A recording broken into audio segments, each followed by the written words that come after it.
primer video de este año y me alegro decirles de que ahora vamos a ir por la segunda temporada de toda esta serie en donde vemos universos imposibles de juegos, cómics, mangas y un largo etcétera. Y si eres nuevo te invito a ver esta recopilación en donde están todos los que hemos visto el año pasado. Es un pequeño short de 9 horas. Pero abriendo con esta nueva recopilación quisiera decirles que esperemos que esta vez sean más de 200 o más de 500 universos que podamos acumular a fin de año. ¿Pasaremos las 20 horas? Pues no lo sabremos. Estoy animoso a decirles de que esta vez hemos visto un montonazo de universos caóticos, apocalípticos y pero muy interesantes gracias a todos ustedes. Pero antes de comenzar quisiera decirles como siempre muchísimas gracias a todas las personas que apoyan al canal con todo. Sin sus sugerencias, comentarios de ánimos, likes y compartidas, este canal no estaría donde está. Y por eso les debo un eterno gracias. Y también que gracias a todas las personas que apoyan al canal con un incentivo. En serio, no es necesario para que aparezcan los universos, pero gracias, infinitas gracias por tomarse esa molestia. Es un gran incentivo para que este canal pueda seguir y pueda traerles todos los universos que me sugieren. Y esto por más que se demoren en salir los videos, solo que son bastante las sugerencias y me encanta traer el material como debería ser. Y por último, pero no menos importante, saludar a todos los miembros del canal. Muchas gracias a ustedes y también por interactuar tantísimo en los videos. Se les agradece cada día el apoyo al canal. Además de que también saludar a todos los miembros del segundo nivel: Leonel Montivero, Red Foster, Caballero de Acero, Alejo el Cangrejo, Paracetamol y J. Guillermo OC. En serio, muchísimas gracias compañeros. Y nada, ahora sí sin más chachareos, comencemos con este nuevo recopilatorio de esta segunda temporada de universos imposibles de sobrevivir.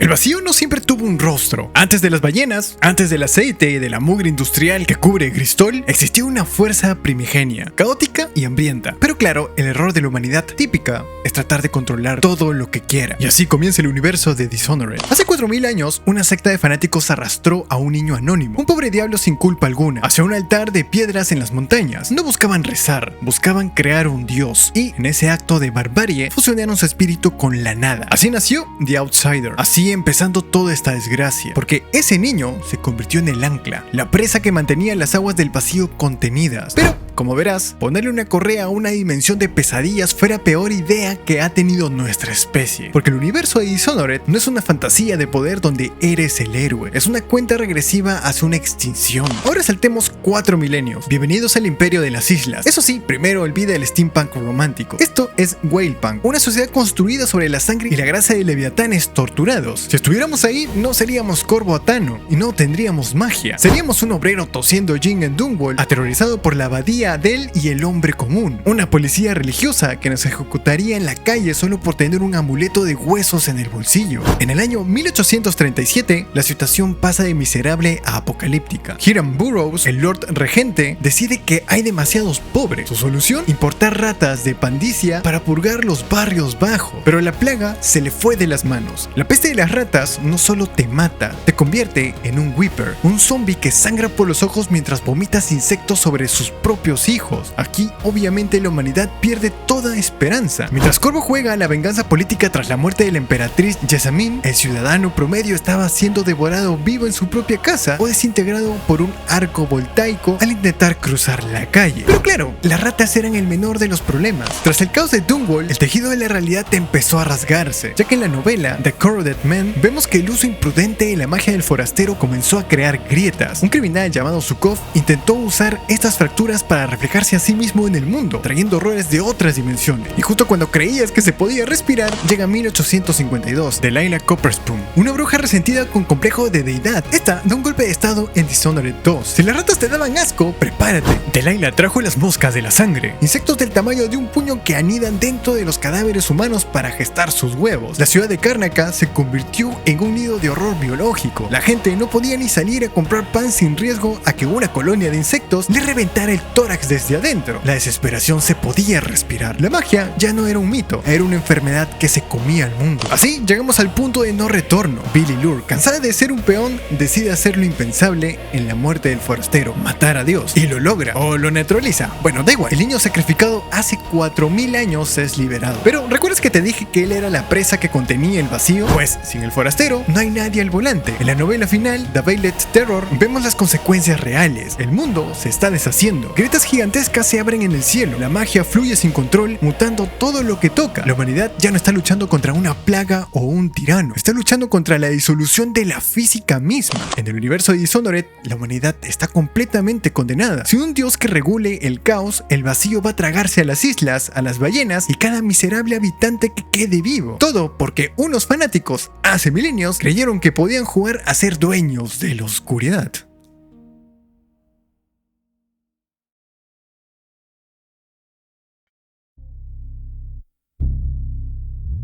Todo el horror que vas a presenciar no inició con un mordisco en un callejón oscuro, sino por una decisión militar nefasta en el Medio Oriente. Así comenzando el universo de Planet Terror. Pero para entender el universo completo, debemos remontarnos años atrás, lejos de Texas. El teniente Muldoon y su escuadrón de élite estaban en Afganistán con una sola misión: cazar a Osama Bin Laden. Y lo lograron. Pero el gobierno, o quizás una entidad más siniestra en las sombras, decidió que no merecía medallas, sino ser conejillos de India. Fueron expuestos deliberadamente al DC-2, un agente bioquímico experimental conocido como Proyecto Terror. Y por azares de ironía, el gas no los mató en instantes, desgraciadamente. Descubrieron que sus cuerpos, ahora adictos a la misma ponzoña que los pudría, necesitaban dosis constantes de ese gas para no derretirse en una masa de carne y pústulas. Se convirtieron esclavos de su propia plaga. Años después, la acción se traslada a una zona rural de Texas. Muldoon y sus hombres, que ya son más monstruos que humanos bajo sus máscaras de gas, rastrean a un científico renegado llamado Abby. Este sujeto tiene las reservas del DC-2 que ellos necesitan desesperadamente para mantener su humanidad fingida. El trato desgraciadamente sale mal. En un acto de despecho, Abby libera el gas al aire, y aquí obviamente el destino de la humanidad queda sellado. Ya que no estamos hablando de un virus que requiere contacto físico, es un agente aéreo. El viento de Texas se convierte en un verdugo. Mientras esto ocurre, la radio local escupe noticias sobre la muerte de un tal Jungle Julia. Un detalle macabro que nos confirma que el psicópata de Death Proof ya hizo su trabajo. La infección es fulminante. La gente normal, el paradero, el policía, tú, inhala el aire y en minutos desarrolla pústulas grotescas. No hay una fiebre lenta, no hay despedidas en cama. Simplemente te conviertes en una aberración deforme, un psycho, una criatura de instinto homicida y carne burbujeante. Solo personajes que ya vivían al límite, como Bray, una máquina de matar con un pasado borroso, o Cherry Darling, logran mantenerse en pie mientras la civilización colapsa en una sola noche. Pero toda la desesperación se junta cuando los supervivientes llegan a la base militar buscando respuestas, solo para encontrar la verdadera más abyecta. Muldoon quería soltar el gas para infectar a la población y cosechar una cura de los pocos inmunes. Egoísmo en su estado puro. Pero esto es parte de la humanidad. El final de esta historia es el clímax de la desesperanza humana. La base explota, pero lejos de salvar el día, la detonación dispersa el DC-2 a la estratosfera. El veneno ya no es local, ahora cubre el planeta entero. La humanidad se extingue. Y aquí no hay que un refugio por aquí o vacunas milagrosas por allá. Mientras el 99% de la población mundial se derrite en agonía, un pequeño grupo liderado por Cherry escapa a las costas de Tulum, en México, donde la brisa marina o alguna suerte geográfica mantiene el aire respirable. Todos ellos inician una nueva sociedad sobre las cenizas de la antigua. Pero tenlo claro, en el universo de Planet Terror posiblemente solamente estén esperando el apocalipsis completo, y muy posiblemente tú y yo ya somos víctimas de esta guerra biológica desde hace muchos años.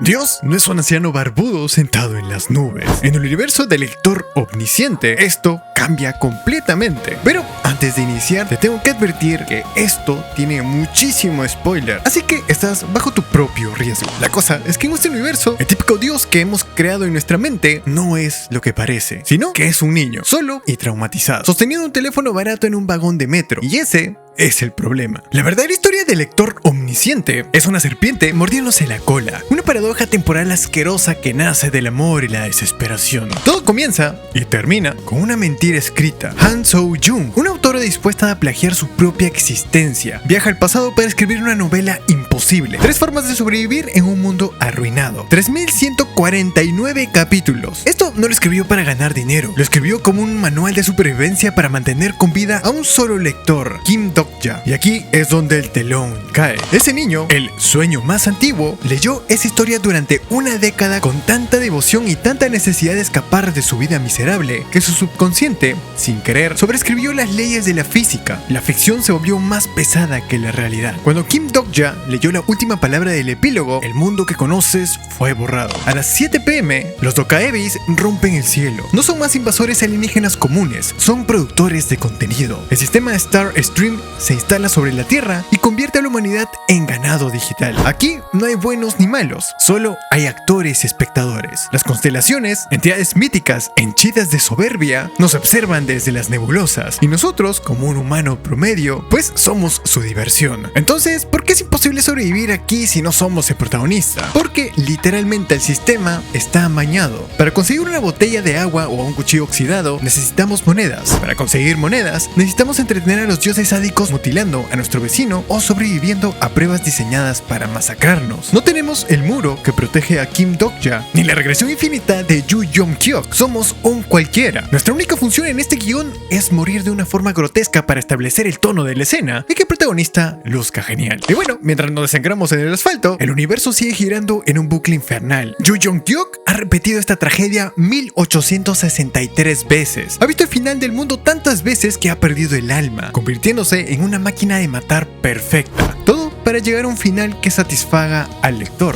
Así que literalmente estamos atrapados en la pesadilla de un niño que tiene miedo de despertar. Cada monstruo, cada escenario, cada muerte injusta es solo un párrafo que alguien escribió para consolar a un chico solitario. Y nosotros, pues nosotros solo somos tinta barata en la página 500, esperando a que alguien pase la hoja y se olvide para siempre de nosotros.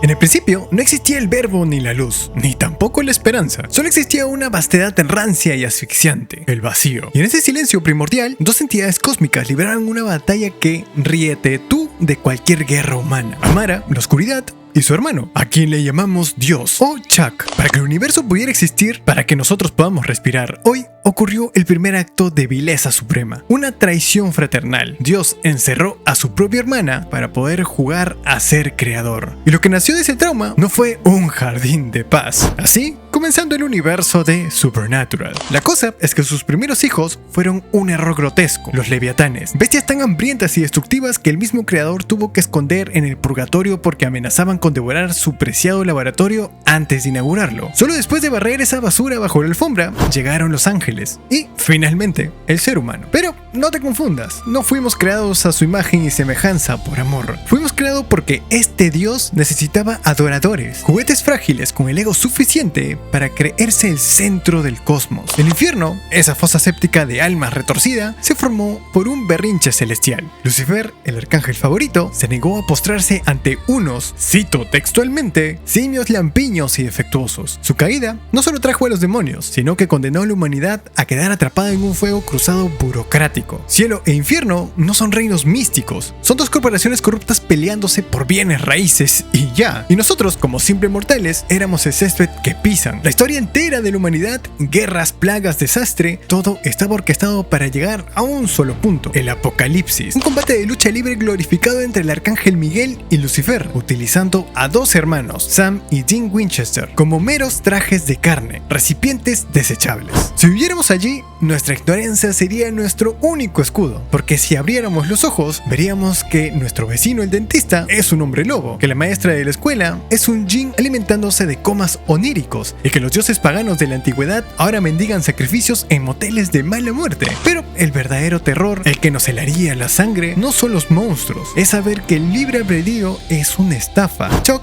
el dios ausente, resultó ser un escritor mediocre, un narcisista patológico que manipula la realidad, el control y la muerte solo porque le gusta el drama. La humanidad está en peligro de extinción cada martes por la tarde simplemente porque este ser le divierte ver si los Winchester logran salvarla en el último segundo. O sea, somos un extra de esta película macabra, dirigida por una deidad sociópata. Entonces, si un vampiro no nos drena en un callejón, seríamos borrados de la existencia cuando el escritor decida que ya no le servimos para el clímax de su guión. Así que bueno, en el universo de Supernatural, estar vivo no es un milagro, es llanamente un descuido administrativo.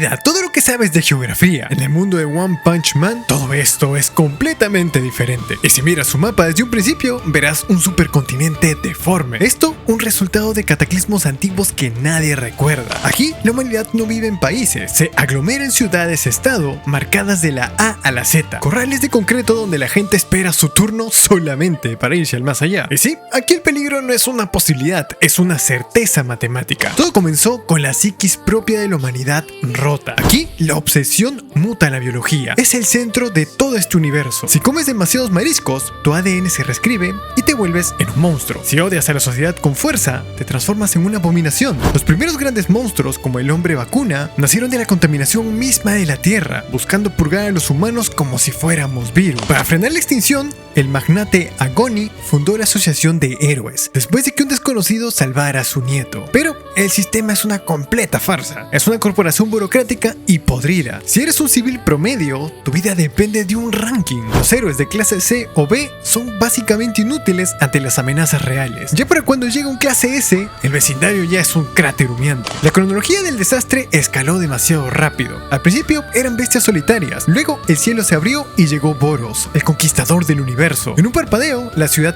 A fue borrada del mapa, millones de almas vaporizadas bajo un bombardeo orbital, y aunque Saitama, esa anomalía calva que desafía la lógica, detuvo la amenaza, la humanidad nunca supo lo cerca que estuvo de la aniquilación total. Pero claro, el verdadero horror estaba bajo tierra. La asociación de los monstruos, oculta bajo la ciudad Z, demostró que las bestias podían organizarse militarmente, y en medio del caos surgió Garou, un humano que, asqueado por la hipocresía y la justicia, buscó convertirse en el mal absoluto. Su mera presencia emitía radiación nuclear pasiva capaz de matar a cualquiera sin traje de protección. Detrás de cada desastre, de cada monstruo inexplicable, se esconde la sombra de Dios, una entidad lovecraftiana posiblemente sellada en la luna, que otorga poder a los indigentes y a los locos para erradicar nuestra especie. Es un titiritero cósmico jugando con figuras de acción, básicamente. Hoy, la sociedad está colapsando. La confianza en los viejos héroes murió junto con las ciudades destruidas. Ahora han surgido los neohéroes, vigilantes con trajes tecnológicos que prometen seguridad, pero que esconden un control mental distópico, convirtiendo a la población en esclavos obedientes. Entonces, yo creo que en este universo hay una larga lista por qué no podríamos sobrevivir o vivir tan fácilmente. En cualquier batalla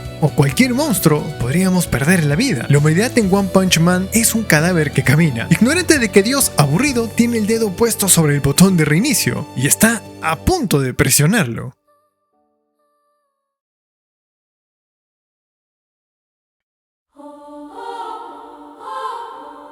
La soberbia es el motor más antiguo del cosmos. Mucho antes de que nuestra mente pudiera concebir el concepto de historia, ya existía una burocracia divina operando en las sombras del Valhalla. En Shumatsu no Valkyrie, durante 7 millones de años, la existencia de la humanidad ha dependido del capricho de una asamblea de seres que nos ven como una plaga fallida. Un experimento que se ha salido de control. Cada milenio, todas estas deidades, desde el panteón nórdico hasta el hindú, bajo la presidencia de un Zeus decrépito, pero aterradormente poderoso, se reúne para votar una sola cosa: si merecemos vivir otros 1000 años o si es hora de limpiar la mancha. En la última conferencia, la paciencia de los dioses se agotó. No hubo ninguna piedad en sus ojos, solo aburrimiento y asco. La votación fue unánime, extinción total. Y para que entiendas la magnitud de esta sentencia, debes comprender nuestra insignificancia. Un humano promedio, o sea nosotros, cualquiera que camine por la calle, no tiene ninguna posibilidad biológica de sobrevivir en su presencia. No se trata de luchar. La simple presión espiritual de un dios podría aplastar tus órganos antes de que te des cuenta de que estés ya muerto. Sus armas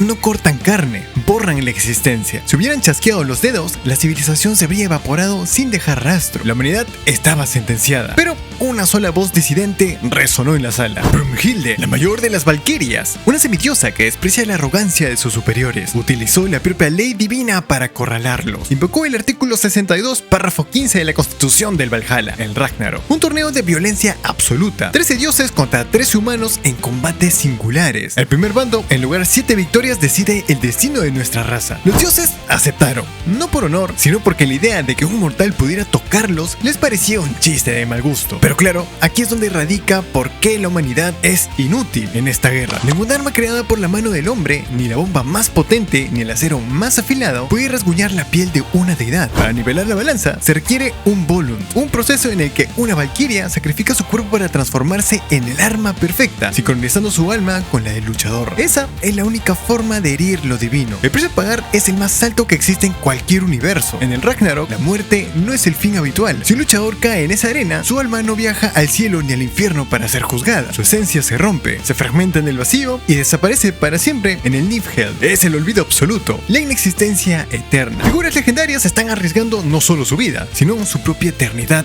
para que la humanidad tenga el derecho a ver un nuevo amanecer. De por sí no estamos en peligro, pero estamos con el tiempo en descuento, observando cómo 13 monstruos y 13 valquirias suicidas deciden si la historia humana termina hoy o si somos capaces de matar a nuestros propios creadores.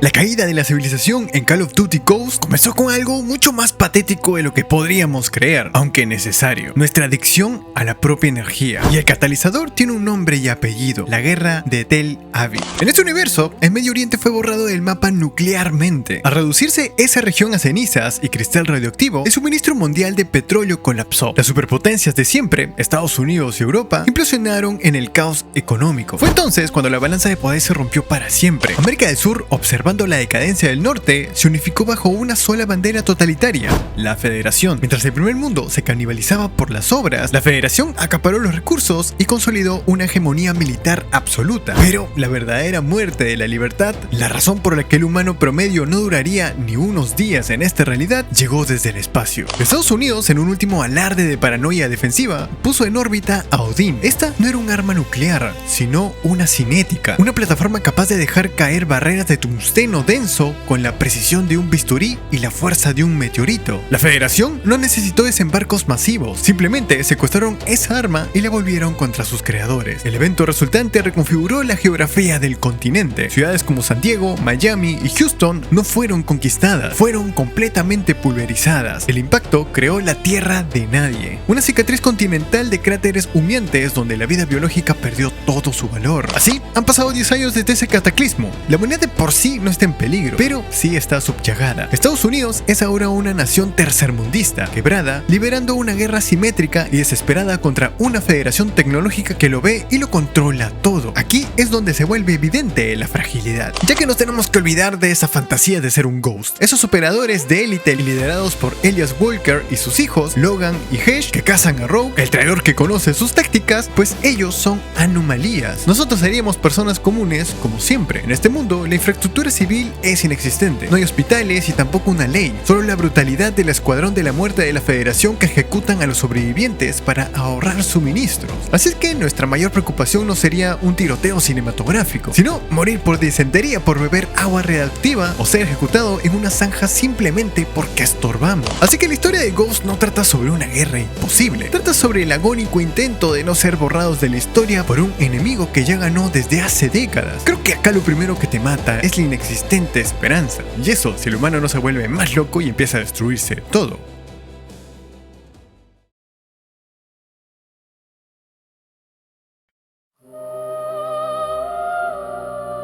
Para entender que la humanidad es irrelevante en Black Souls 2, primero hay que mirar hacia arriba. Olvida el reino medieval del primer juego. Eso fue una caja de arena. Aquí estamos en la biblioteca, una realidad artificial tejida por los dioses exteriores, entidades como Nodems o el caos reptante, Nyarlathotep, seres que quienes nuestra existencia es menos que una mota de polvo. Desde el principio, ellos tomaron el concepto de Borderland, el país de las maravillas, y lo reescribieron, no con magia, sino con perversión. Crearon un ecosistema cerrado donde las leyes de la física son reemplazadas por la locura y la contaminación. Esto siendo un juego sucio diseñado para reciclar almas en un ciclo infinito de sufrimiento. Si un humano normal de por sí intenta respirar aquí, la atmósfera misma lo destruiría. Pero supongamos que sobrevives al aire tóxico. ¿Qué te espera? Pues en las calles victorianas te caza Jack el Destripador, una sombra que despedaza a turistas desprevenidos. Si huyes a la zona industrial, terminas en el matadero, una fábrica de pesadillas donde los humanos son procesados como ganados en latas de comida. Pero creo aunque eso es lo suave. El verdadero terror reside en las jerarquías altas. Bestias colosales como Jabberwock, un depredador que no puedes comprender sin perder la razón, o la tortura psicológica de Yub Yub. Y peor aún, las antiguas princesas de los cuentos, Cenicienta, Blancanieves, Caperucita, ellas no son víctimas, son brujas, aberraciones biológicas que gobiernan su zona con una crueldad que haría vomitar a cualquier villano de película slasher. Pero claro, en medio de toda esta carnicería está Grimm, el pobre de Grimm. Y como sabemos, pues no es un caballero de brillante armadura, simplemente es un despojo, un hombre cuya mente ha sido fragmentada y vuelta a pegar tantas veces que ya no sabe qué es real. Su destino no es heroico, es ser el juguete de estas entidades. Grimm debe caminar entre la sangre, enfrentarse a estas heroínas convertidas en monstruos y masacrarlas una por una. Y esto no lo hace por justicia, lo hace porque es la única rata en el laberinto que todavía se atreve a morder, a pesar de que cada muerte le arranca un pedazo más de humanidad. Y el final, pues el final puede ser bastante malo, tan malo como una broma. Todo camino lleva a Alice, la supuesta luz al final del túnel, pero Black Souls 2 es cínico hasta la médula. Te enseña que llegar a la meta no garantiza la salvación. Este universo es una trampa perfecta, desde el cuchillo de Jack en la garganta hasta la risa burlona de los dioses exteriores en el cielo. Todo está diseñado para recordarte una sola cosa: en Borderlands, la muerte es lo único, vivieron felices para siempre, que vas a encontrar.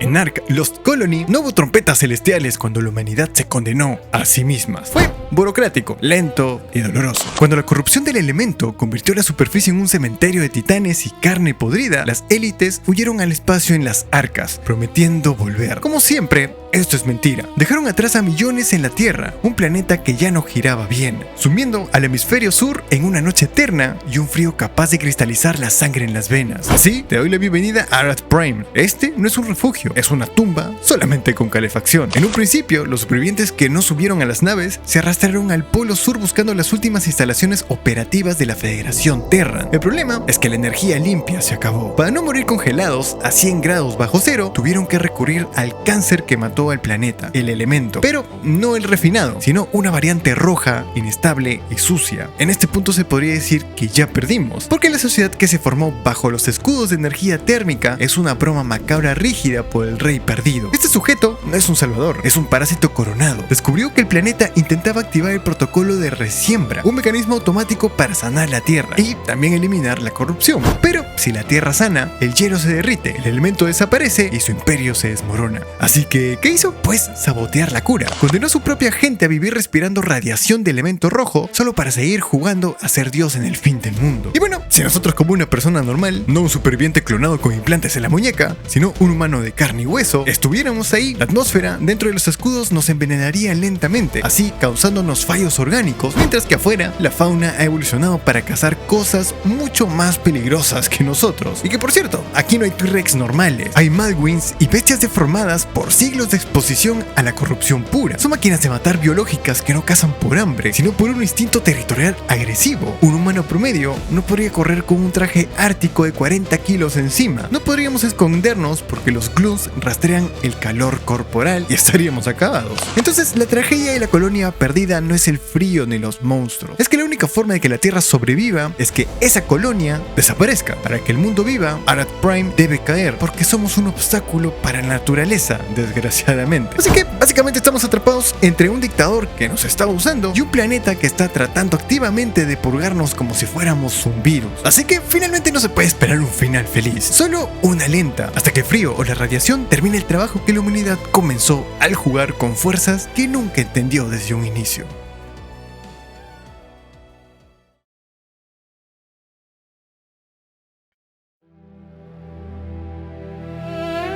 Zombotrón no siempre fue una necrópolis flotante. Hace mucho tiempo fue la gran promesa de la colonización espacial. Una corporación humana, impulsado por esa codicia ciega y estúpida que tanto nos caracteriza, aterrizó en este planeta desconocido pensando que habían encontrado una mina de oro biológica, pero encontraron ruinas antiguas, vestigios de una civilización olvidada y, lo más peligroso, una sustancia desconocida que prometía reescribir las leyes de la vida. ¿Y qué hicieron estos genios? Pues no se marcharon, se quedaron, construyeron laboratorios sobre templos malditos y comenzaron a experimentar. Ese fue el principio del fin, no hubo una guerra épica, sino un colapso patético y absoluto. Los científicos creyeron que podían usar el ADN nativo para crear supersoldados o mano de obra incansable. Pero la biología de Zombotrón es rencorosa. Los experimentos mutaron. Esa cura milagrosa convirtió a la población minera y científica en abominaciones descerebradas con un hambre insaciable. Si hubiéramos estado allí, siendo un humano común, nuestra esperanza de vida se habría reducido a minutos. No tenemos el caparazón de un androide ni los reflejos de un mutante. Un simple rasguño, una espora en el aire o una de esas arañas que acechan en la oscuridad y habríamos terminado siendo otro trozo de carne podrida vagando en los pasillos. Sin embargo, la situación se tornó aún más oscura tras la caída de la superficie. Los pocos supervivientes y los biorobots, buscando desesperadamente una forma de escapar, cometieron el error de bajar a las profundidades. Aquí es donde todo evoluciona. En su búsqueda frenética de combustible y piezas para reparar la única nave capaz de sacarlos de ahí, descubrieron que los humanos no solo habían creado zombies. Al excavar, despertaron a los verdaderos dueños del planeta, golems de piedras y guardianes ancestrales que llevaban eones dormidos en ciudades subterráneas. La inteligencia artificial central, que debía protegerlos, decidió que la única forma de limpiar el desastre era exterminar todo lo que tuviera pulso. Así que bueno, la desesperación llegó a tal punto que en los capítulos finales de esta tragedia se intentó usar incluso una máquina del tiempo, un último recurso delirante para arreglar el pasado o escapar del presente. Pero Zombotrón es una trampa perfecta. Incluso jugando con la cronología, el destino parece sellado. No hay un rescate y tampoco un final feliz para nuestra especie. El planeta es ahora un monumento oxidado a la arrogancia humana, un lugar donde la muerte no es el final, sino simplemente un cambio de bando en una guerra que perdimos hace bastante.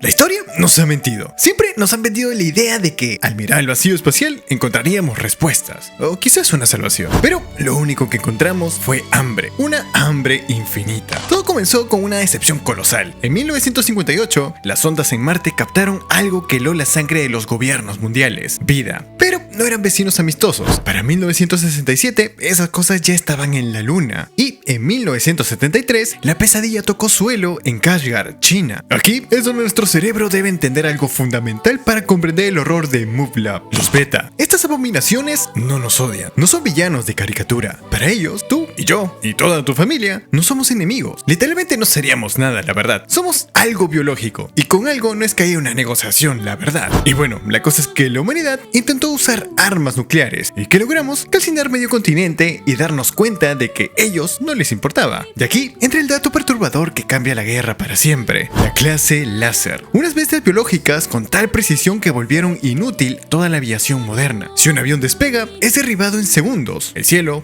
se convirtió en un techo de plomo. Por eso nacieron los Tactical Surface Fighter, esos robots gigantes que ves en la saga. Pero quítate de la cabeza la idea heroica. En Total Eclipse y Alternative, esas máquinas no son armaduras brillantes. Se podría decir que son ataúdes gigantes. Se diseñaron porque era la única forma de arrastrarse por el suelo y disparar a quemarropa antes de ser despedazado. Y aún así, observamos lo patético que es nuestra especie. En la línea de Total Eclipse, mientras la humanidad está al borde de la extinción, refugiada en las islas y pedazos de tierra, las potencias siguen peleando entre ellas. En las bases de Alaska, en lugar de unirse, hay espionaje, racismo y puñaladas por la espalda. Es la prueba irrefutable de que el ser humano es un animal bastante tonto, que discute por las sobras mientras el carnicero afila el cuchillo. Ahora, imagínate a ti mismo ahí. No te imagines como el piloto del robot, sino una persona común y corriente. Creo que viviríamos hacinados en un subsuelo, comiendo una pasta sintética hecha de materiales reciclados. Y créeme, no quieres saber de qué, esperando el día de que las alarmas suenen. Y cuando suenen, sabrás que la alternativa 4 ha fallado y que la alternativa 5, el plan para abandonar la Tierra y dejar morir a la mayoría, se ha activado. Entonces moriríamos de cualquier forma, menos heroicamente, dándonos cuenta en nuestro último segundo de agonía que para el universo nunca fuimos importantes. Esa es la realidad de Muv-Lab, una crónica de una muerte anunciada.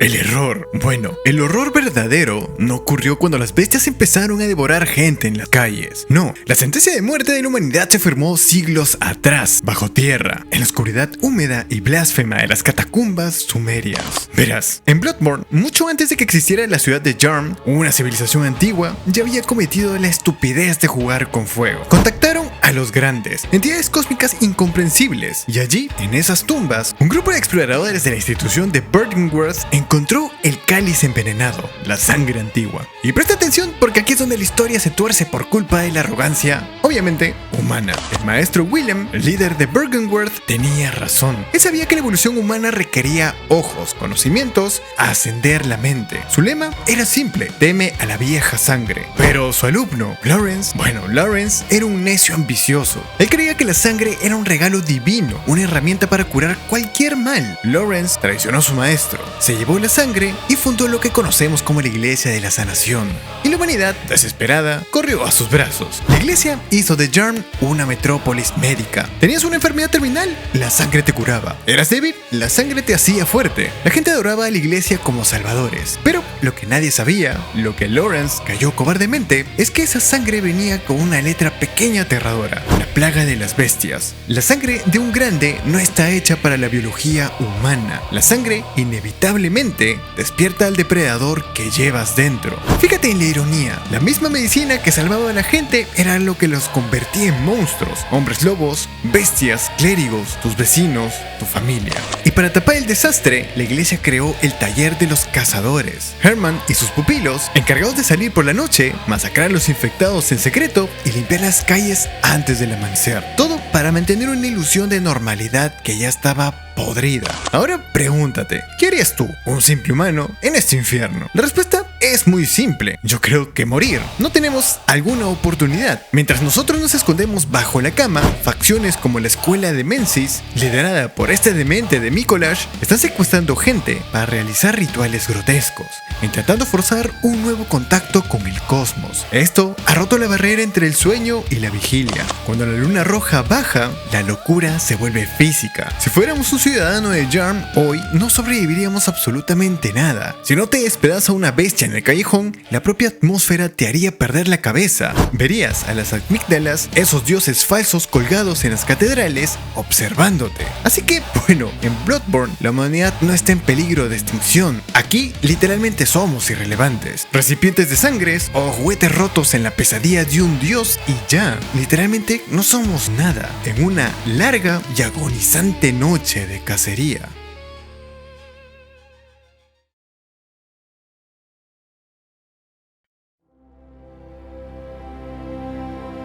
Algunas veces los apocalipsis nos pueden agarrar por sorpresa y otros empezar por sorpresa. Y en el universo de State of Decay, el fin del mundo comenzó con un simple dolor de estómago en un condado rural llamado Thrumbull. Y acá no es que haya un paciente cero espectacular, sino que hubo una negligencia. Hubo silencio, y cuando la humanidad quiso gritar, ya tenía la garganta llena de sangre podrida. Todo en este universo inicia con la fiebre negra. Al principio, en el primer juego, la gente pensaba que era gripe, pero en realidad es mucho más perturbadora. Corporaciones como Dantron y los oscuros laboratorios Echo estaban vertiendo residuos en los suministros de agua. Nosotros, los civiles promedios, bebimos nuestra propia muerte. Cuando el ejército activó la operación Black Friday en la ciudad de Danford, eventos que vemos en Lifeline, la verdad salió a la luz de la forma más brutal posible. El ejército no estaba ahí para salvarte a ti, estaban ahí para salvar a los VIPs y contener la información. Al ver que no podían, bombardearon los puentes. Así, dejaron a millones de civiles encerrados en una jaula de concreto con miles de caníbales infectados. La naturaleza de esta amenaza es, por falta de una palabra mejor, maligna. 18 meses después, durante los eventos de State of Decay 2, la infección evolucionó. La fiebre negra mutó en una plaga de sangre. Los infectados ya no solo te muerden, ahora son colmena. Desarrollaron corazones de la plaga, tumores pulsantes de carne y hueso que se arraigan en la tierra, terraforman el planeta. Así que el aire mismo se volvió tóxico. Aquí es donde entra la desesperanza absoluta. Aparecieron los Freaks, el Feral, una bestia sin piel que corre más rápido que tu coche, el Juggernaut, una montaña de carne putrefacta que puede partir a un hombre por la mitad como si fuera una rama seca. Y te diría que un humano normal como nosotros no tiene la fuerza física ni mental para enfrentar eso. Pero de repente son posibilidades, ya que todos los personajes que aparecen en State of Decay son personas completamente comunes y corrientes. Pero eso sí, la sociedad se partió en dos pedazos miserables. Por un lado, la Red Talon, mercenarios fascistas que te esclavizan a cambio de seguridad. Por el otro, The Network, idealistas que mueren transmitiendo esperanza por radio. Y observando todo desde el cielo está Cleo, una inteligencia artificial. Al principio parecía una salvadora lanzando suministros, pero en el DLC Heartlands y las expansiones descubrimos algo muy perturbador, y es que Cleo no solo ayuda, Cleo experimenta, manipula. Es un pastor electrónico guiando al rebaño al matadero. En el valle de Trumbull descubrimos las paredes de plaga. La infección está aprendiendo, está blindándose. Así que de por sí la humanidad en State of Decay está en un proceso de descomposición lenta. La razón por la que sobrevivir es muy difícil aquí no es solo por los zombies, sino es por el cansancio, la falta de gasolina, las medicinas caducadas. En este mundo, en un error, un solo ruido al abrir una lata de comida significa la muerte permanente. Y te dije que las personas comunes son las protagonistas de estos juegos, ¿cierto? Pues estas personas también se van al más allá muy horriblemente. Y uno de estos podríamos ser cualquiera de nosotros.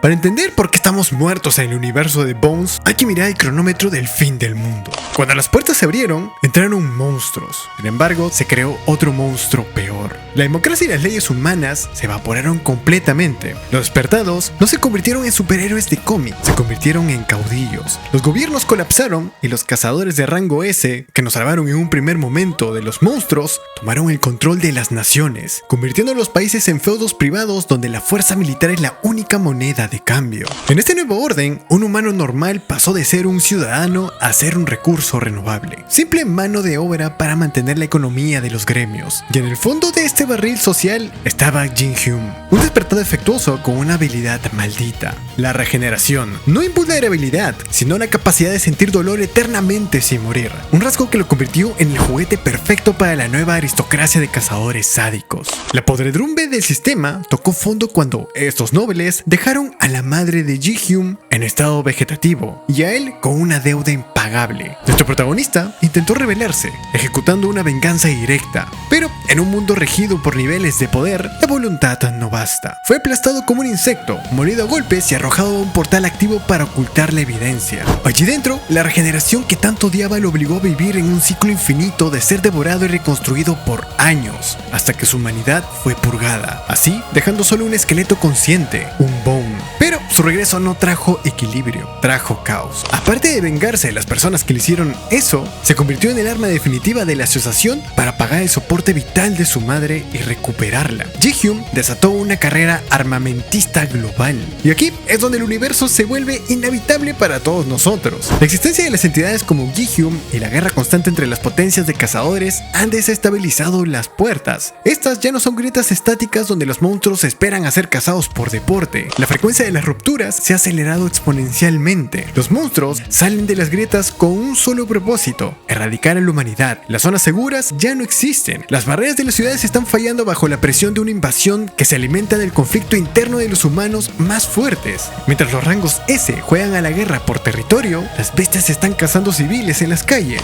Así que si viviéramos en el universo de Bones, nuestra vida dependería de la suerte, ya que estamos atrapados entre dos fuegos. Por un lado, monstruos que han evolucionado para cazar fuera de sus mazmorras, y por otro lado, cazadores que ven tu ciudad como un tablero de ajedrez sacrificable. Literalmente, la economía está rota, la seguridad es una porquería, y el héroe de la historia es un esqueleto que está destabilizando a todo el mundo con su mera presencia. Y él no es una mala persona, pero no le queda de otra. En este escenario, ser humano normal es simplemente esperar nuestro turno para convertirnos en una bolsa de carne que aparece en las noticias de la tarde, justo antes de que la señal se corte para siempre.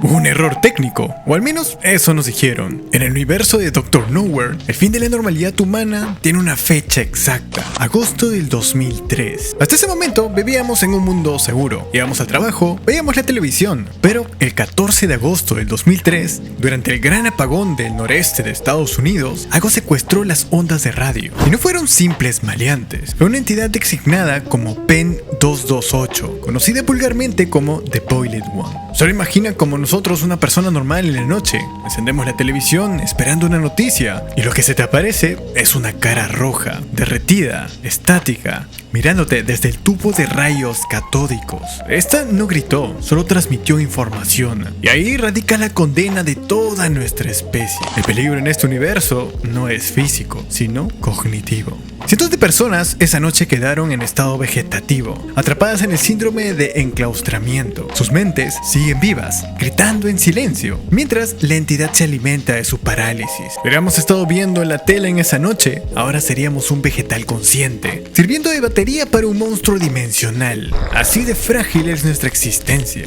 Pero PEN 228 solamente fue la punta de la lanza. Lo que nadie nos dijo es que al mirar a esa cosa, la realidad se rasgó. Después del 2003 empezaron a aparecer cosas que no deberían existir, como si las leyes de la física se hubieran podrido. Apareció The Locust, una abominación biológica que caza a aquellos que tienen demasiado miedo. ¿Entiendes la ironía cruel? En este universo, sentir terror es lo que te mata. Solamente con asustarnos al ver una sombra, emitimos una feromona que atrae a esta bestia para que nos devore y use nuestra piel como traje. Aquí desgraciadamente no podemos huir tan fácilmente, porque ese es un instinto de supervivencia demasiado natural para la humanidad. Y claro, tampoco estás a salvo ni en tu cama, ya que existen los flesh beds. Te acuestas a dormir, cansado de este mundo de pesadillas, y tu colchón empieza a digerirte. Simplemente no hay un aviso. Tu lugar de descanso se convierte en un estómago. Y como por si fuera poco, ¿crees que la religión nos va a salvar? Pues también hay una trampa ahí. Entidades como el círculo de la culpa usan tus propios remordimientos para atraparte en bucles de tortura psicológica. Así que puedes entender que en el universo de Dr. Nowhere no es una extinción tradicional. Estamos siendo convertidos básicamente en juguetes. No hay una guerra que ganar, porque el enemigo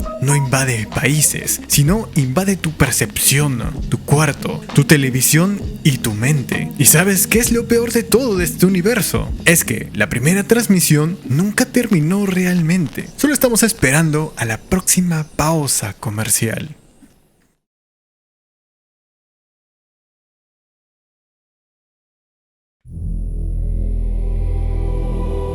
En el universo del problema de los tres cuerpos, la ignorancia no es una bendición. Es la única razón por la que seguimos vivos. Y todo es por una sola traición. Y nuestra condena inicia en China, en los años 60. Ye Wenjie, una astrofísica quebrada por la brutalidad humana, utiliza la base Costa Roja. Esto para lanzar una señal al Sol, amplificándola hacia el cosmos. Su mensaje es interceptado por Trisolaris, un mundo infernal azotado por tres soles que orbitan sin patrón, calcinando o congelando su civilización rápidamente. Ellos están desesperados por huir. Un pacifista de su raza nos advierte: no respondan o serán conquistados. Ye Wenjie, con frialdad absoluta, responde: vengan, nuestra civilización ya no puede salvarse a sí misma. Y con esta tontería es que todo se desmoronó. Los trisolarianos saben que tardarán 400 años en llegar y temen que en ese tiempo nuestra tecnología los supere. Para evitarlo, disparan a la Tierra dos sofones, superordenadores del tamaño de un protón que se despliega en 11 dimensiones. ¿Entiendes lo que esto significa para nosotros? Pues los sofones bloquean la física fundamental. Los aceleradores de partículas dejan de dar resultados coherentes, o sea, la ciencia humana empieza a morir, ya que no hay un progreso y tampoco un futuro. Además, te vigilan, o sea, no hay ningún secreto. Así que la humanidad cae en una depresión global. La gente se entrega al hedonismo y se quitan la vida por desesperación. La única defensa es la mente humana, lo único que los sofones no pueden leer. Así nacen los vallados, estrategas con poder ilimitado. De ellos surge Luo Ji, quien descubre la verdad axiomática del cosmos, o sea, la teoría del bosque oscuro. El universo es un bosque nocturno lleno de cazadores armados y silenciosos. Si una civilización revela su posición, es aniquilada por otras para eliminar competencia. Luo Ji utiliza esto como un arma, amenaza con transmitir las coordenadas de Trisolaris al universo. Si ellos nos atacan, él grita y ambos mundos serían destruidos por cazadores mayores. Así que se logra una paz tensa, la era de la disuasión. Vivimos décadas de falsa seguridad gracias a un hombre con el dedo en el gatillo. Pero claro, la humanidad en su eterna tontería moralista, decide que Luo Ji es un monstruo y lo reemplaza por Chen Xin, una mujer que representa el amor maternal. Los trisolarianos atacan inmediatamente. Sabían que ella no tendría el valor de condenar dos mundos. Destruyen los transmisores. La humanidad es derrotada y obligada a emigrar a Australia. Imagina a 4.000 millones de personas hacinadas en un desierto, sin tecnología ni suministros. Y obvio, el final es abrupto. Una nave humana exiliada en el espacio profundo logra lo que Chen Xin no pudo. Transmite la ubicación de Trisolaris. Una civilización divina y desconocida destruye el sistema trisolariano al instante, pero la Tierra también ha sido expuesta. Los humanos en años y años hacen hasta lo imposible para tratar de salvarse. Sin embargo, no llega una flota invasora. Simplemente, una nave de paso lanza una lámina de doble vector. Observa bien, el espacio tridimensional del sistema solar comienza a colapsar hacia la segunda dimensión. O sea, no es una explosión, nos están aplastando. La Tierra, el Sol, tú y todos los recuerdos son forzados matemáticamente a convertirse en una pintura plana. Mueres siendo un dibujo estático, un jeroglífico en el papel del cosmos. Al final, pues, la saga nos enseña que el universo no es cruel, es solamente indiferente. Y en la escala cósmica, la humanidad no es más que un insecto que hizo demasiado ruido en un bosque donde solo sobreviven los que saben guardar silencio.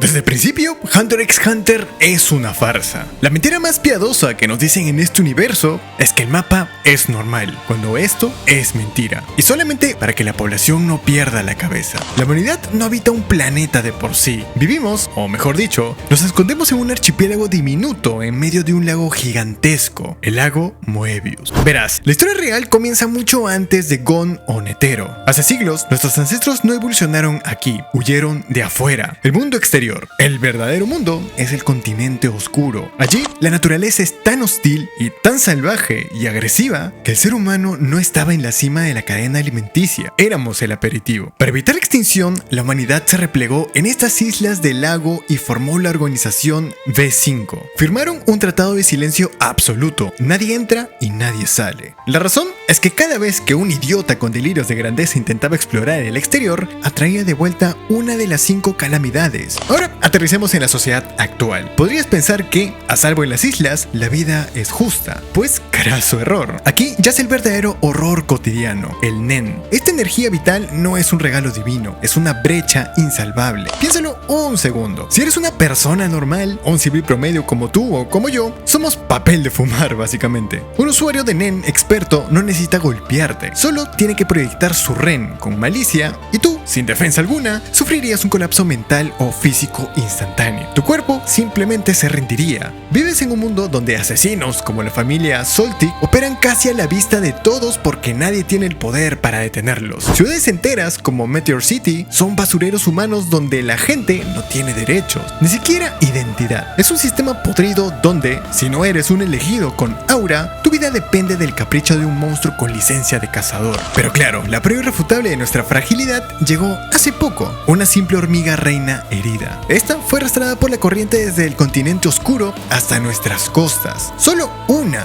El resultado fue un genocidio. Las hormigas quimera tomaron el control de naciones enteras, NGL y Gorteau del Este, en cuestión de semanas. Y aquí la cosa se pone fea, muy fea. Ellas no nos odiaban, simplemente nos veían como un cualquiera. Hacían filas de humanos, seleccionaban la carne de mejor calidad para alimentar a la reina y desechaban al resto. Fue perturbador. La humanidad tuvo que mirar el abismo y darse cuenta de que biológicamente somos inferiores. Tuvimos que recurrir a la rosa del pobre, una bomba atómica sucia y cobarde, para detener a un solo rey hormiga. No ganamos por fuerza, ganamos por ser traicioneros. Y ahora, con el imperio Kakin queriendo abrir de nuevo las puertas al continente oscuro, el ciclo de terror amenaza con repetirse. Y sí, temo decirte que te tengo que aterrizar, porque literalmente en este universo seríamos nada más un civil anónimo. No zarpamos en la última embarcación y tampoco somos un héroe o somos algún cazador. Posiblemente moriríamos aplastados cuando dos bestias deciden pelear en el centro de Yorkshire, ya que en Hunter x Hunter la ignorancia es lo único que te permite dormir. Porque si supiéramos lo indefenso que estamos realmente, yo creo que la locura sería nuestra única salida.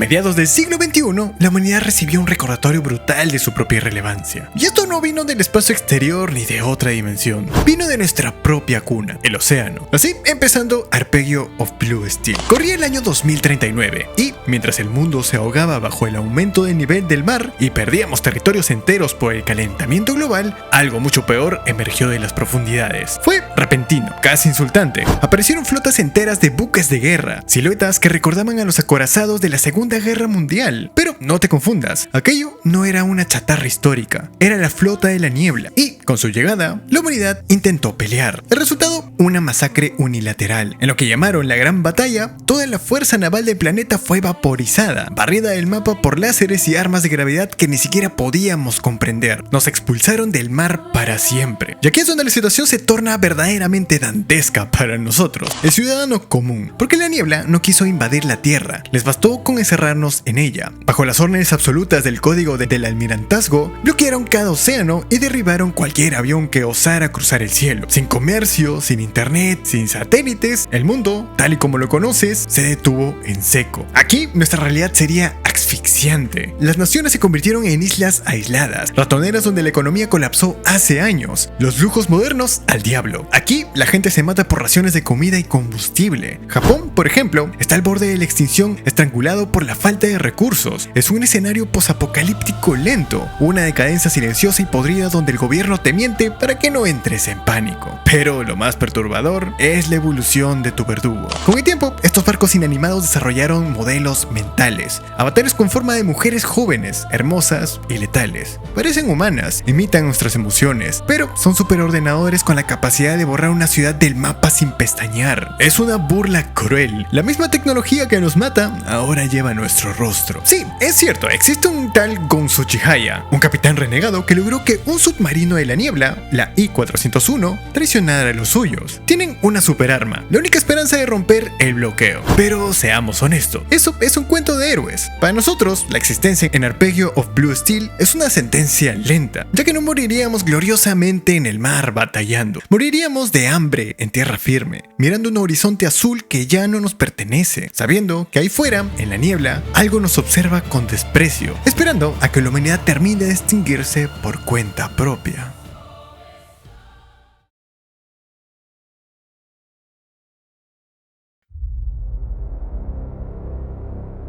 Y ahí va otra mentira asquerosa que nos repetimos para poder dormir por las noches. La idea de que nuestra vida tiene algún propósito divino. Pero claro, en el universo de Doombreaker, esa creencia no es un consuelo. Es la historia más cruel jamás contada. Todo lo que vas a ver en esta historia nació de la fuente más vil que existe, el hedonismo de los dioses. No hubo una evolución natural hacia el desastre. Esto fue provocado. Inicialmente, cuando las deidades, seres que nos ven como el mismo desprecio como el que tú miras una bacteria en el inodoro, decidieron que la paz era muy aburrida. Para su entretenimiento, infectaron la tierra con el sistema. De la nada, torres grotescas perforaron el cielo y portales vomitaron horrores que la mente humana no estaba preparada para procesar. Y acá, la humanidad, nosotros, no pudimos hacer absolutamente nada. Solo imagina vivir en una ciudad amurallada, sabiendo que afuera hay ocultistas que venderían a su propia madre por un fragmento de poder demoníaco. La vida del humano promedio se convirtió en una estadística deprimente. Vivir con la cabeza gacha, rezando para no llamar la atención de algo más grande que tú. Y así, la humanidad fue cayendo. Uno por uno, los reinos colapsaron bajo la bota del dios demonio, Tártaro. No hubo poder de la amistad que valiera. Todo se pudrió. Al final de la línea de tiempo original, solo quedó una cucaracha difícil de matar, Zephyr, el último humano. Un tipo que, para sobrevivir, tuvo que volverse más monstruo que los propios monstruos, perdiendo extremidades, dignidad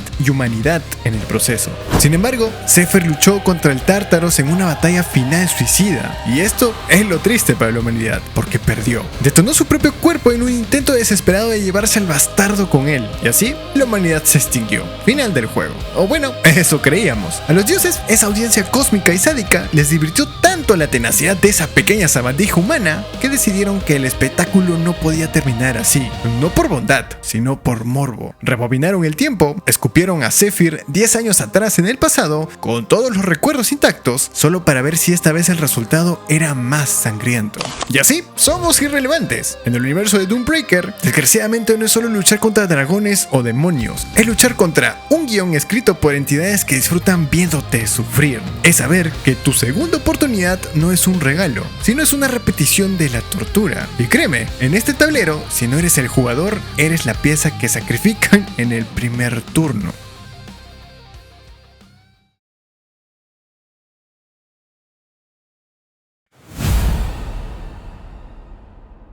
Como sabemos, el ser humano tiene un talento innato, casi artístico, para la autodestrucción. Solemos pensar que el fin de los tiempos llegará por un factor exterior, cuando bueno, ya nos hemos dado cuenta que no es así. Y esto pasó en el universo de Mad Max, ya que el fin llegó porque éramos adictos al jugo de dinosaurio, al petróleo. Y cuando el grifo se cerró, la civilización no explotó de golpe, sino que fue lentamente, como una herida gangrenada que nadie quiso curar a tiempo. Entonces la caída fue en una escalera de peldaños sangrientos. Primero vinieron las guerras del petróleo. En esta etapa, el mundo aún parecía al nuestro. Habían carreteras, edificios y una pantomima de ley llamada la patrulla de fuerza principal. Pero claro, aquí es donde un oficial llamado Max Rokatansky vio cómo las pandillas de motociclistas, los primeros buitres de la sociedad, devoraban lo que quedaba de orden. Esto no era un desierto todavía, era un mundo enfermo, moribundo, donde las instituciones colapsaban por el peso de la anarquía y la falta de combustible. Pero claro, como siempre, la humanidad no conoce los límites de su propia mente putrefacta. No contentos con matarse por gasolina, las potencias mundiales desataron el horror nuclear, la guerra del agua. Los océanos se evaporaron, dejando atrás abismos de sal y esqueletos de ballenas. La atmósfera se volvió radioactiva, el cielo se tiñó de un perpetuo color óxido y la tierra fértil se convirtió en el páramo. Aquí se extinguió la esperanza, la historia se detuvo y comenzó la supervivencia del más brutal. De las cenizas de la democracia surgieron tiranos deformes.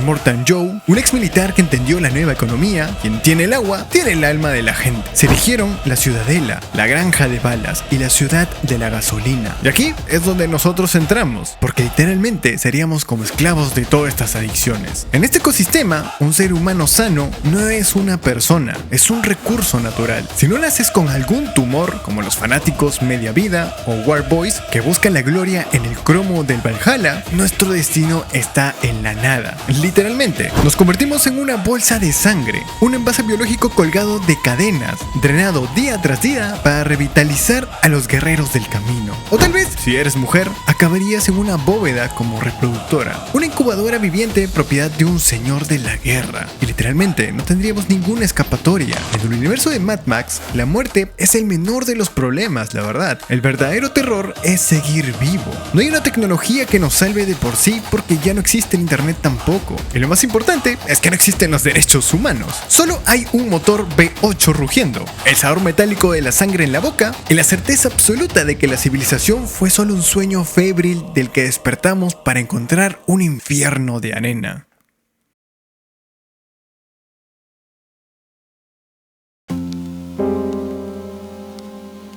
En el universo de Spawn, la teología no es una cuestión de fe, es una estafa piramidal diseñada para esclavizarte. Y es vital que entiendas eso desde el primer segundo. Aquí no eres un hijo de Dios, no somos básicamente nada, la verdad. La estructura misma de la realidad en esta saga es una trampa. Pero claro, todo se remonta a una entidad primordial, la madre de la existencia. Ella, con su infinito poder, creó a dos hijos para heredar su creación, Dios y Satán. Pero primero, olvida todo lo que te enseñaron en el catecismo. Estos dos no son el bien supremo y el mal absoluto. Son hermanos gemelos, dos niños cósmicos malcriados y sedientos de poder que no han dejado de pelear por el control total. La madre, decepcionada por su inmadurez, los encerró en dimensiones separadas y les arrojó un juguete para que se entretuvieran, la Tierra. Bajo este esquema, la humanidad vive bajo una sentencia de muerte constante, y esto sin saberlo. El cielo y el infierno funcionan como corporaciones rivales con un mismo objetivo, el Armagedón. Para librar esa guerra final necesitan soldados, y la materia prima para crearlos son las almas humanas. Es un sistema de recolección brutal. Si sirves al cielo, te lavan el cerebro para convertirte en un autómata obediente. Si caes en el infierno, te torturan hasta quebrarte y usarte, y así nada más. Vivir como un humano corriente aquí es básicamente una pesadilla. Las calles están infestadas de demonios como el Violator, que camina entre nosotros disfrazados, incitando a psicópatas como Billy Kincaid a cometer atrocidades solo para acelerar las cosechas de almas.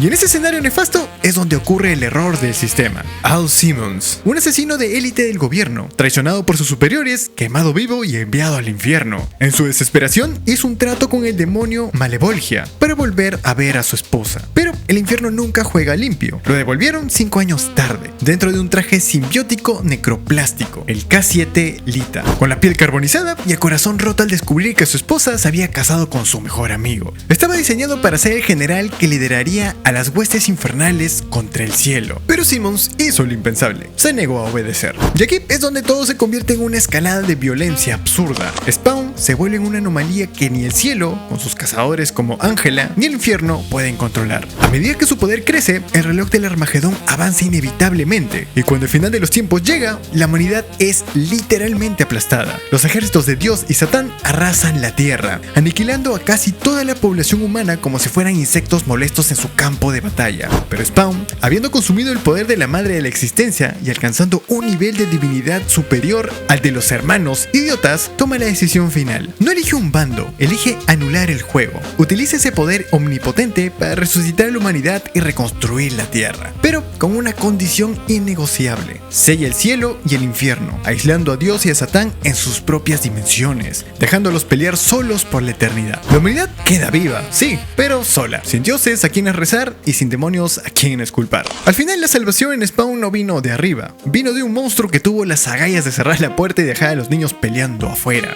Y si te preguntas si la humanidad está a salvo ahora, bueno, ahora solo nos tenemos a nosotros mismos. Y viendo nuestra historia, eso quizás sea más aterrador que cualquier infierno, pero somos libres.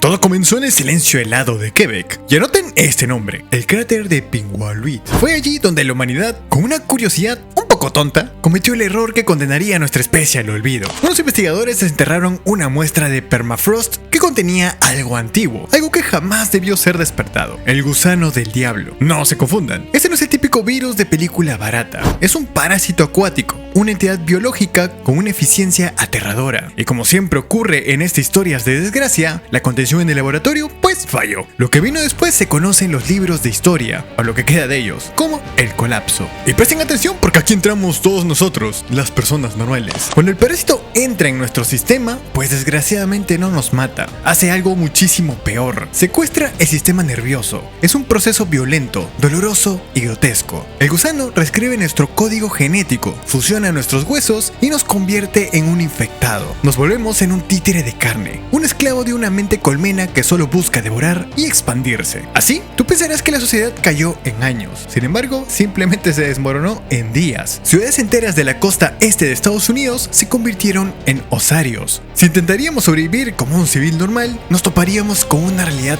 muy, pero muy horrible, ya que el parásito empieza a terraformar el paisaje, creando nidos de biomasa pulsantes, llenando el aire de esporas. Así es como se expandió rápidamente. Y claro, por si las hordas de los infectados comunes no fueran suficiente, el parásito comenzó a mutar, a experimentar con la carne humana. De ahí nacieron las abominaciones, los tall boys, masas de músculo con brazos como mazos de concreto, los Rickers, bombas biológicas caminantes, y muchos que pueden venir en el futuro. Así que literalmente no estamos a salvo en ningún lugar. Pero claro, la ignominia humana no tiene límites. En medio de este infierno surgió un grupo aún más despreciable: los hijos del gusano, un culto de fanáticos dementes que en lugar de luchar decidieron adorar al parásito. Traidores de su propia especie que sacrifican a los pocos sobrevivientes para alimentar a las abominaciones titánicas que ahora gobiernan el planeta. Entonces, los únicos que quedan en pie son los limpiadores, un puñado de individuos genéticamente inmunes al parásito que operan desde el Fort Hope. Pero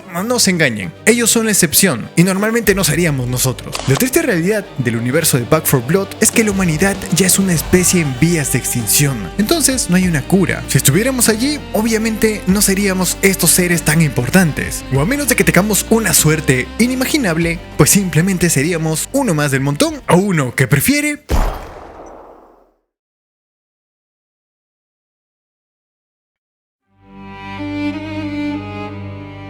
Antes de comenzar, quisiera decir que aquí van a haber spoilers masivos de la novela y anime Kumo de Suga Nanika, así que quedas advertido. Vivimos en una burbuja de ignorancia. Ahora mismo, tú estás está sentado respirando tranquilo, pensando que el universo es un lugar estable. Pero la realidad es mucho más caprichosa. En el vasto cosmos existen dos tierras. La nuestra, aburrida, segura, mediocre. Y luego está el otro lado, un planeta gemelo en otra dimensión que cometió el error más estúpido en la historia de la evolución. Mientras en nuestra historia desarrollábamos internet y las bombas atómicas, en ese otro mundo descubrieron la energía Ma. Creyeron que era magia, un regalo divino, pues error. Era la propia sangre del planeta. Y como una plaga de langostas con delirios de grandeza, la humanidad de ese lado drenó su propio mundo hasta dejarlo estéril. Un cascarón vacío flotando en el espacio a punto de resquebrajarse. Y aquí entra lo verdaderamente insultante. En nuestra tierra, en un salón de clase de Japón, había una estudiante llamada Wakaba. Pero esta no era humana, era literalmente una diosa llamada D, una entidad cósmica de rango final. ¿Qué hacía ahí? Pues escaparse del trabajo. Estaba jugando a ser colegiala porque le aburría su labor divina. Pero el desastre del otro mundo la alcanzó. Un ataque dimensional lanzado desde el planeta moribundo cruzó el espacio-tiempo e impactó en ese salón. Una explosión que debió matar a la diosa, pero que, en su lugar, vaporizó a todos los estudiantes humanos. D, en un acto de capricho absoluto, no los dejó descansar en paz. Tomó sus almas y las arrojó al otro mundo. Si tanto quieren vivir, arréglensela ustedes, debió pensar. Y por supuesto que la diosa sobrevivió. Ahora presta atención, porque esto es lo que separa a este universo de cualquier cuento de hadas. La magia que rige este mundo moribundo no es mística, es código. Para evitar que el planeta colapsara físicamente, la diosa D instaló el sistema, un programa informático colosal que se alimenta de almas. Solo imagina un matadero diseñado por un arquitecto. Eso es ese mundo. Los humanos allí nacen con un nivel 1, crecen, pelean, suben sus stats y cuando mueren, el sistema cosecha esa experiencia, la tritura y la convierte en una energía para pegar los pedazos del planeta roto. Aquí, la protagonista, una araña que se coló en la reencarnación por error, la cual también murió en explosión, es la única que se da cuenta de esta estafa, ya que también tiene recuerdos de la propia Wakaba instalado en su cerebro.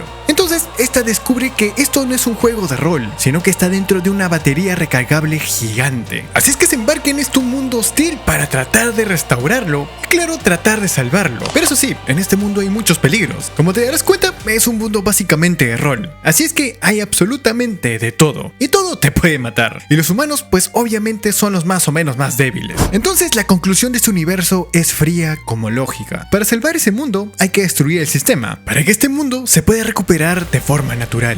Pero al hacerlo, la humanidad de allá perderá su magia, su fuerza y su protección. Volverá a ser simples mortales en un planeta hostil. Mientras tanto, nuestra Tierra sigue girando, feliz e ignorante, sin saber que una de sus arañas se convirtió en una diosa solo para apagar el servidor de un mundo condenado. A veces la salvación no viene de un héroe, viene de un monstruo que simplemente quería sobrevivir.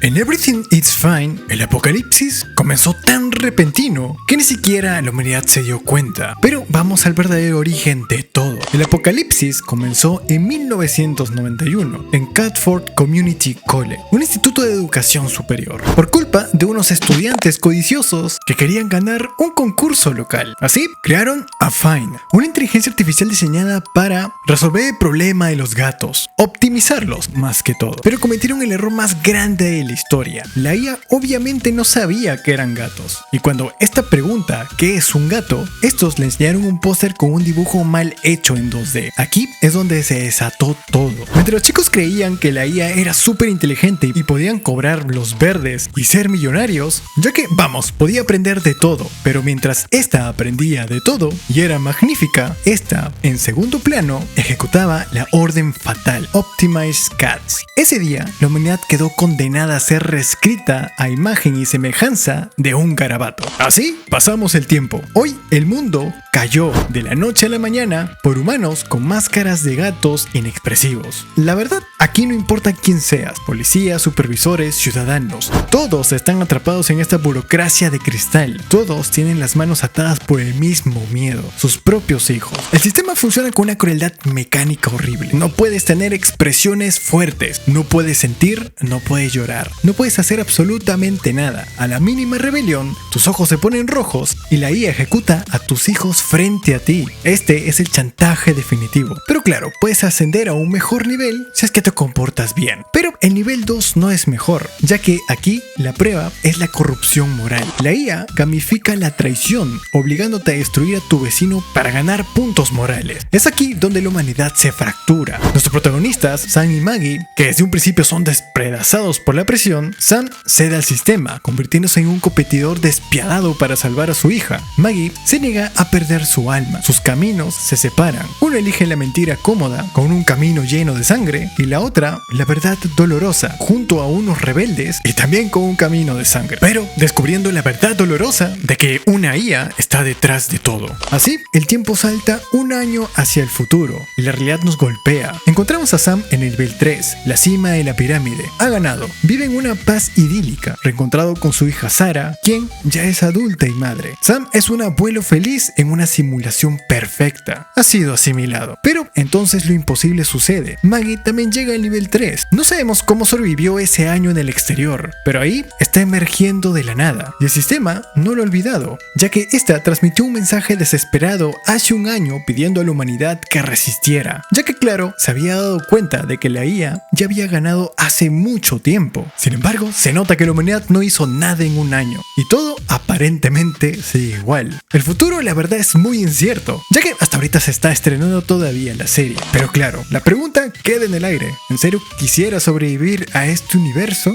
Pues muchos, pero muchos humanos ya se aventaron a la locura, pasaron por las pruebas y no salió nada bien. Además de que tendrías que enfrentarte a lo peor de la humanidad, la crueldad y la traición de los propios humanos. Intentan subir y obviamente no les importa absolutamente nada.